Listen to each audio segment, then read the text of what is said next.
മാത്രമല്ല നമുക്കും patient body relaxed ആയി കിടക്കുമ്പോഴാണ് അത് ചെയ്യാൻ കുറച്ചും കൂടി എളുപ്പം. സോ പേഷ്യൻറ്റിനെ നമ്മൾ അനസ്തേഷ്യൊക്കെ കൊടുത്ത് മയക്കി കിടത്തി നമ്മൾ അൾട്രാസൗണ്ട് ഗൈഡൻസിൻ്റെ സഹായത്തോടെ അതിൻ്റെ അൾട്രാസൗണ്ടിൻ്റെ പ്രോബിൻ്റെ സൈഡിലൊരു നീഡിൽ ഗേജ് ഉണ്ട്. അതിൻ്റെ കൂടെ നമ്മളൊരു 17 ഗേജ് അല്ലെങ്കിൽ 18 ഗേജ് അല്ലെങ്കിൽ ഡബിൾ ല്യൂമൻ ഒക്കെ ആയിട്ടുള്ള 2-3 ടൈപ്പ് നീഡിലുണ്ട്.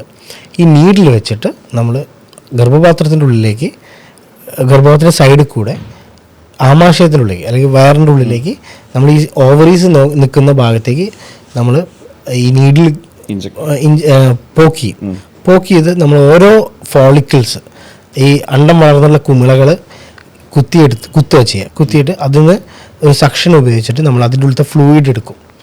ഈ ഫ്ലൂയിഡ് കളക്ട്, അതൊക്കെ വളരെ സെൻസിറ്റീവ് ആയിട്ടുള്ള ട്യൂബ്സും കാര്യങ്ങളൊക്കെയാണ്. ഈ ട്യൂബ്സ് കൂടെ അത് കളക്ട് ചെയ്യുന്ന നമ്മൾ ടെമ്പറേച്ചർ കൺട്രോൾഡ് ആയിട്ടുള്ള ഇതിൽ കളക്ട് ചെയ്യും. ഈ കളക്ട് ചെയ്യുന്ന ഫോളിക്കുലർ ഫ്ലൂയിഡ് നമ്മൾ ലാബിലേക്ക് അപ്പം തന്നെ പാസ് ചെയ്യും. ഇതൊക്കെ അടുത്തടുത്ത് തന്നെയാണ്, ഇതിൻ്റെ വർക്ക് ഫ്ലോ അങ്ങനെയാണ് വരിക. ഈ ലാബിൻ്റെ ഉള്ളിൽ എന്ന് പറഞ്ഞാൽ that is A core of N IVF centre. IVF സെൻറ്ററിലെ ഒരു എംബ്രിയോളജി ലാബ് എന്ന് പറയും. ഈ ലാബ് വളരെ സ്ട്രിക്റ്റായിട്ട് സ്റ്റെറൈലായിരിക്കും, ടെമ്പറേച്ചർ കൺട്രോൾഡ് ആയിരിക്കും, എല്ലാ രീതിയിലും അതൊരു VOC ഫ്രീ ആയിരിക്കും. ഈ വൊളറ്റൈലായിട്ടുള്ള സ്മെല്ലും കാര്യങ്ങളൊന്നും ഉണ്ടാകാൻ പാടില്ല. ഈ IVF ICSI ഏത് പ്രൊസീജിയറിൽ കൂടിയാണെങ്കിലും അതിനുശേഷം നമ്മൾ ഫെർട്ടിലൈസേഷൻ ചെക്ക് ചെയ്ത് ഈ ഫെർട്ടൈലായിട്ടുള്ള എംബ്രിയോസ്, അത് ചിലപ്പോൾ Day 3 എംബ്രിയോ ആയിരിക്കും, Day 5 എംബ്രിയോ, ബ്ലാസ്റ്റോസിസ് എന്ന് പറയും. ഇത് ചിലപ്പോൾ ബ്ലാസ്റ്റോസിസ് ട്രാൻസ്ഫർ ആയിരിക്കും, ചിലപ്പോൾ Day 3 ട്രാൻസ്ഫേഴ്സ് ആയിരിക്കും.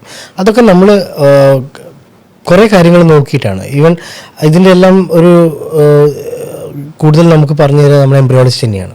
സോ ഇതിലെ ഏറ്റവും മെയിൻ ആയിട്ടുള്ള ഹീറോസ് എന്ന് പറയുന്നത് ശരിക്കും എംബ്രിയോളജിസ്റ്റാണ്.